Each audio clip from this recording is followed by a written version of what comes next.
부동산 PF를 제일 처음에 포스팅 하기도 했지만 제일 인기가 많아서 당시에는 이제 마이크도 그냥 그 헤드폰 마이크 쓰고 이래서 목소리도 좀 작고 그랬습니다. 그래서 좀 목소리도 크게 하고 그리고 내용이 업데이트된 것들이 있어서 요번에 개정판을 마련했습니다. 그래서 한국형 부동산 PF는 뭐냐면 나대지에 그 PF 대출을 해주니까 미확정 담보, 즉 건물이 세워진 겁니다. 그래서 실제로 PF는 사업성을 보고 대출해 주는 게 아니에요. 많은 사람들은 사업성을 보고 대출해 준다고 하지만 그런 게 아니라 이 미확정 담보부 대출을 PF라고 합니다. 한국에서는. 금융에는 항상 말씀드렸듯이 세 가지 요소가 있어요. 기초자산, 담보가 뭔데, 현금 흐름, 어떻게 상환할 건데, 그 다음에 신용보강, 그에 대한 신용보강, 네가 현금 흐름이나 기초자산에 대해서 어떻게 보증할 건데, 이 세 가지 요소가 없는 금융은 일어나지 않습니다. 부동산 PF나 뭐 미분양 담보대출이나 이 세 가지 요소가 각각 다른데, 부동산 PF는 어떻게 되냐면, 우선 기초자산은 미확정 담보물입니다. 앞에서도 말씀드린 것처럼 자금을 대출해 줬더니 그 토지에 건물이 세워진 거죠. 그래서 건물과 토지 합친 그 미확정 담보물이 결국 기초자산이 되는 겁니다. 그리고 현금 흐름 어떻게 상환하는데 분양 수입으로 상환합니다. 그리고 신용보강 어떻게 그 건물이 세워진다는 걸 보증할 건데 그래서 시공사가 만일 내가 해당 기간 내에 건물을 못 세우면 채무를 인수해 줄게. 이런 책임준공 확약 또는 신탁사가 만일에 시공사가 그 기간 내에 못하게 되면 내가 책임지고 건물을 완성해서 너한테 건네줄게. 이런 것들이죠. 그래서 이 책임준공 확약이 굉장히 중요한 겁니다. 우선 부동산 PF에서 여러분들이 각각의 뭐 은행이나 이런 사람들이 자기 자본에서 쌓아둔 돈을 대출해 주는 줄 아는데요. 그렇지는 않습니다. 그래서 상업은행, 제2금융권, 뭐 상호신용금고나 뭐 저축은행 뭐 이런 데들은 어떻게 대출을 해주냐면 지급준비금을 뺀 나머지를 신용창조합니다. 이 신용창조가 뭐냐면 예를 들면 여러분이 그 10억을 은행에 갖다 맡겼다. 근데 지급준비율이 5%다. 뭐 10%다라고 치면 10%라고 하면 1억을 은행에 놔두고 9억을 대출해 줄 수 있습니다. 그리고 다시 9억을 대출해 주고 9억을 대출해 준 사람이 은행에 예금을 맡기면 0.9억 원을 놔두고 다시 0.81억 원을 대출해 줄 수 있죠. 이렇게 대출을 하다 보면 실제로 처음에 은행에 예치된 돈은 10억인데 은행이 대출해 줄 수 있는 돈은 약 10배인 100억이 됩니다. 이렇게 뻥튀기져 있는 100억을 신용창조라고 하죠. 이건 나중에 저희가 또 설명을 드릴게요. 그리고 이제 신탁사, 캐피탈사는 그 보통은 회사채를 발행합니다. 이 회사채를 발행하는 조건이 신용등급이 A- 이상이 돼야 되죠. 그리고 증권사들 같은 경우는 나중에 설명드리겠지만 전단체 ABSTB라는 것을 발행해서 자금을 조달해서 그걸로 PF 자금을 쏴줍니다. 그리고 리츠나 펀드는 투자자로부터 펀딩, 즉 투자를 유치해서 자금을 쏴주게 되죠. 제일 중요한 게 PF에서는 책임준공 확약입니다. 그러니까 내가 돈을 대줬는데 건물이 확실하게 쓴다라는 보증이 없으면 건물 대출을 할 수 없거든요. 첫 번째 책임준공 확약은 1군시공사입니다. 여러분들은 1군시공사를 도급순위 100위 안에 들어가 있는 게 1군시공사인 줄 아는데요. 그렇지는 않습니다. 그래서 1군시공사의 조건은 회사채를 발행하고 회사채 신용등급이 A- 등급이면서 도급 능력이 100위 이내여야만 합니다. 이게 왜 그러냐면 내가 만일에 해당 기간 내에 너한테 건물을 양도할게. 다 지어서. 너 만일 양도 못하면 어떻게 할게? 채무를 인수할게. 근데 어떻게 네가 채무를 인수할래? 너 현금 싸놓고 있는 것도 아닌데. 나 회사채 발행해. 그게 시장에서 팔려? 신용등급이 A-야. 그렇구나. 네가 회사채를 발행해서 내 채무를 인수할 수 있다는 것을 내가 믿어줄게. 이게 1군 시공사입니다. 그래서 사실은 우리나라에 한 20개밖에 안 돼요. 그리고 이제 신탁사 책임준공 확약이라는 건 뭐냐면 그 20개를 제외한 나머지 시공사들은 보통 공사에 참여할 수 없게 되지 않습니까? 그래서 이제 신탁사가 책임준공 확약을 캡을 씌워주죠.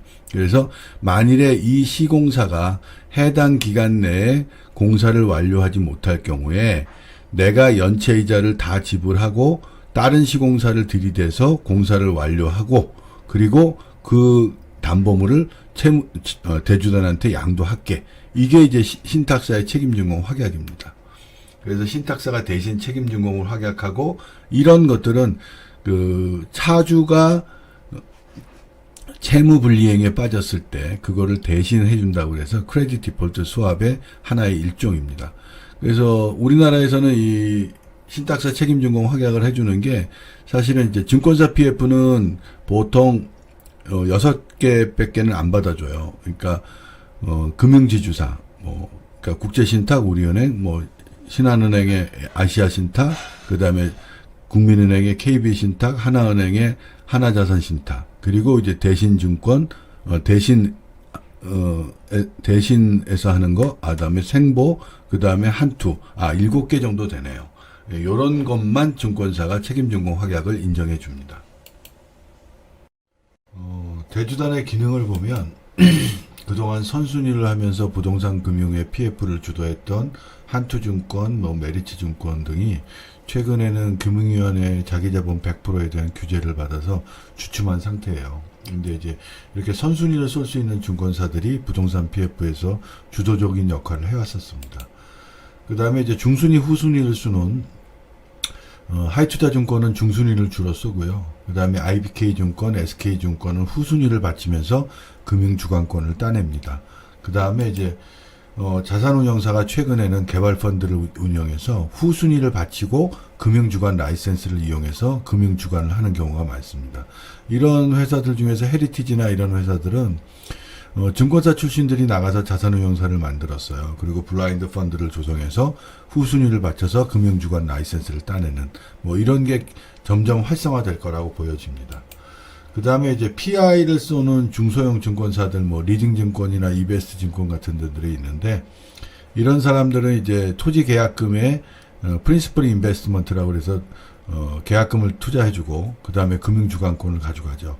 근데 역시 자산운용사들도 PI를 쏩니다. 그래서 이쿼티에 참여하고 금융주관 라이센스를 따내는 이런 기능들이 요즘 굉장히 활성화되고 있어요.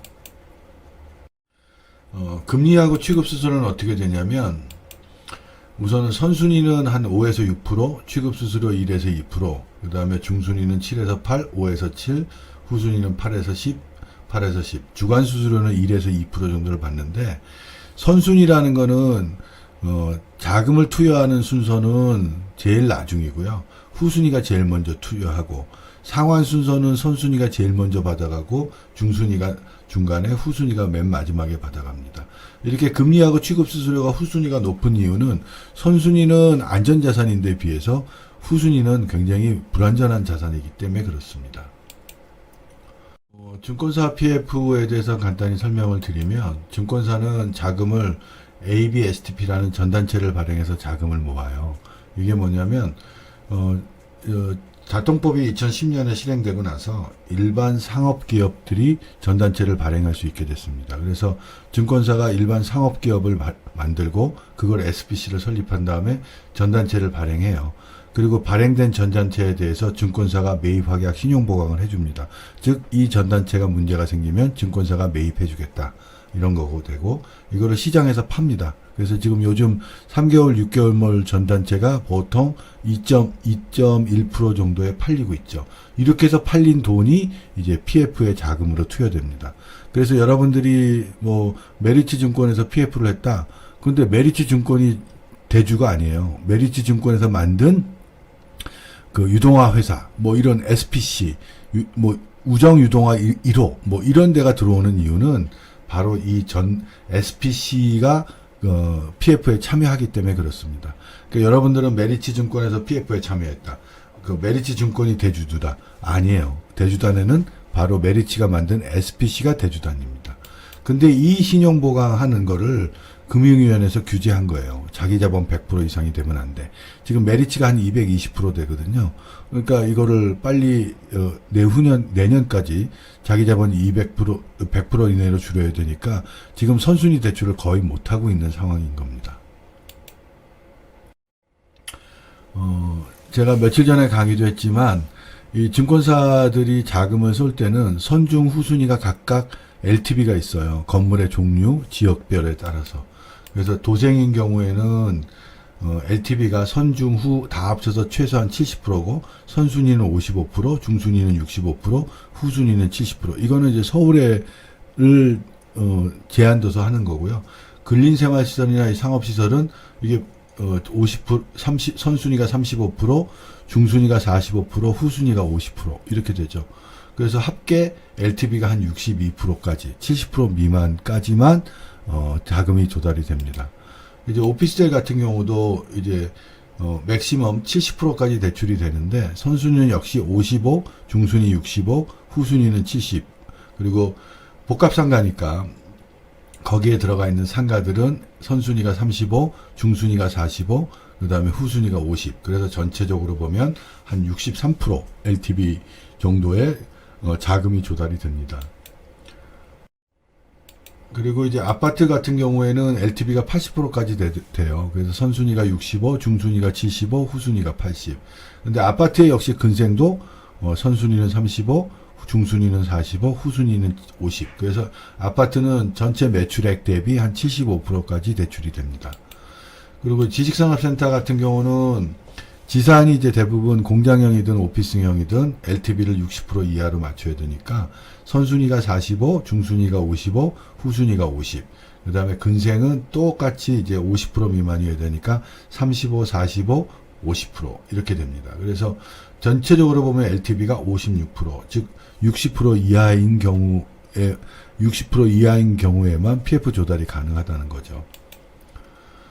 그리고 이제 상가는 지역에 상관없이 50% 미만이에요. 그래서 선순위가 35%, 중순위가 45%, 후순위가 50%대. 그래서 LTV가 50%를 넘으면 잘 PF 대출이 안 됩니다. 상가는 그만큼 리스크가 크다는 얘기죠.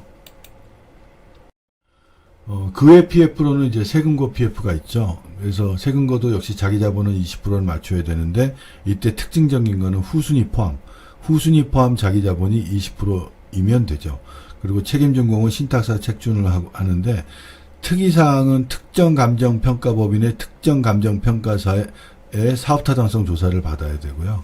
그 다음에 기성금이 나갈 때 CM사를 선정하는데 그것도 CM사만 선정할 수 있다는 거죠. 그러니까 이게 사실은 PF 중에서는 약간 굉장히 복잡한 PF입니다. 그리고 이제 신협 관토 PF가 있는데 역시 자기자본 20%의 필수사업비에 자기자본 20%를 달성해야 되는데 책임전공은 책준이 아니고요. 시공사로 받습니다.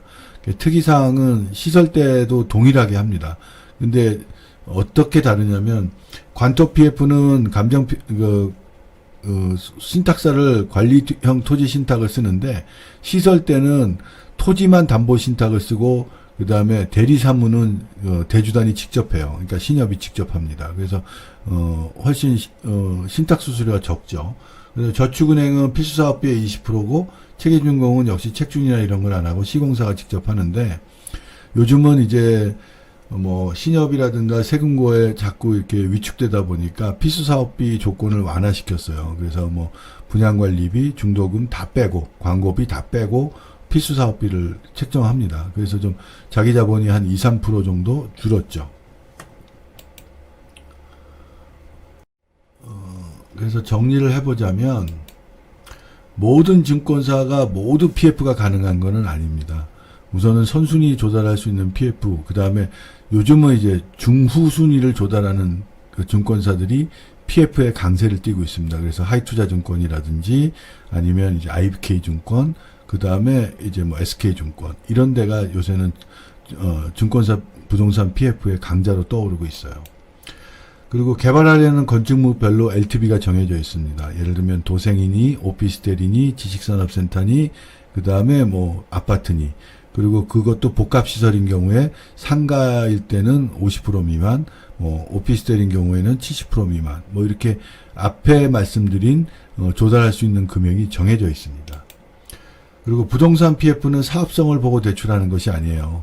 그러니까 프로젝트 파이낸싱이라는 건 프로젝트의 사업성을 보고 대출하는 거라고 알고 있지만 그런 게 아니라 나중에 내가 돈을 대주면 세워지는 건물, 그 건물을 담보로 대출을 하는 겁니다. 그래서 미확정 담보부 대출인 거죠.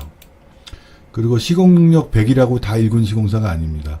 회사채를 발행해야 되고 회사채 발행 신용등급이 A-2 이상인 시공사만 1군 시공사라고 해서 한 20군데 된다는 거죠. 이게 도급순위 100위 안에 들었다고 다 1군 시공사가 아닙니다. 그리고 리츠 개발 펀드 이런 것들이 요즘 시행하고 금융 형태에 변화되는 모습이에요.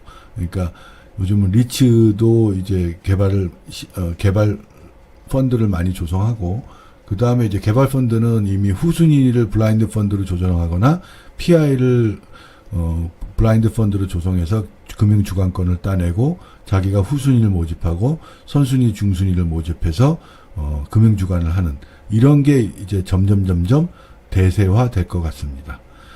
오늘은 부동산 PF에 대해서 개정판이라는 주제 하에서 다시 하나 강의를 마련했습니다.